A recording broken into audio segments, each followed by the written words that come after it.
2Samuel 1 from the Net Bible.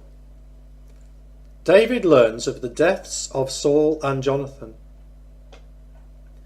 After the death of Saul, when David had returned from defeating the Amalekites, he stayed at Ziklag for 2 days.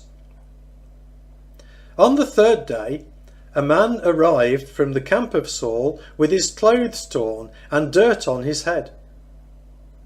When he approached David, the man threw himself to the ground. David asked him, "Where are you coming from?" He replied, "I have escaped from the camp of Israel." David inquired, "How were things going? Tell me." He replied, "The people fled from the battle, and many of them fell dead. Even Saul and his son Jonathan are dead." David said to the young man who was telling him this, "How do you know that Saul and his son Jonathan are dead?" The young man who was telling him this said, "I just happened to be on Mount Gilboa and came across Saul leaning on his spear for support. The chariots and leaders of the horsemen were in hot pursuit of him. When he turned around and saw me, he called out to me. I answered, 'Here I am.' He asked me, 'Who are you?' I told him, 'I'm an Amalekite.' He said to me, 'Stand over me and finish me off. I'm very dizzy even though I'm still alive.' So I stood over him and put him to death, since I knew that he couldn't live in such a condition. Then I took the crown which was on his head and the bracelet which was on his arm. I have brought them here to my lord." David then grabbed his own clothes and tore them, as did all the men who were with him.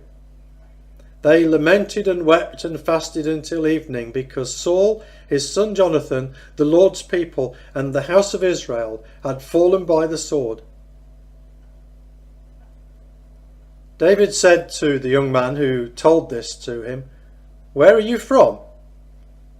He replied, "I am an Amalekite, the son of a resident foreigner." David replied to him, "How is it that you were not afraid to reach out your hand to destroy the Lord's anointed?" Then David called one of the soldiers and said, "Come here and strike him down." So he struck him down and he died. David said to him, "Your blood be on your own head. Your own mouth has testified against you, saying, 'I have put the Lord's anointed to death.'" David's tribute to Saul and Jonathan. Then David chanted this lament over Saul and his son Jonathan. He gave instructions that the people of Judah should be taught the bow. Indeed, it is written down in the scroll of the upright one. "The beauty of Israel lies slain on your high places. How the mighty have fallen. Don't report it in Gath.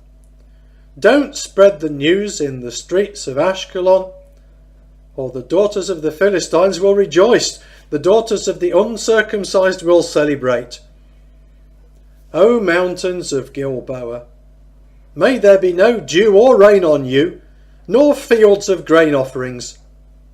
For it was there that the shield of warriors was defiled. The shield of Saul lies neglected without oil.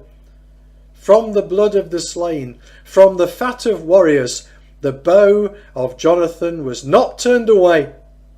The sword of Saul never returned empty. Saul and Jonathan were greatly loved during their lives, and not even in their deaths were they separated.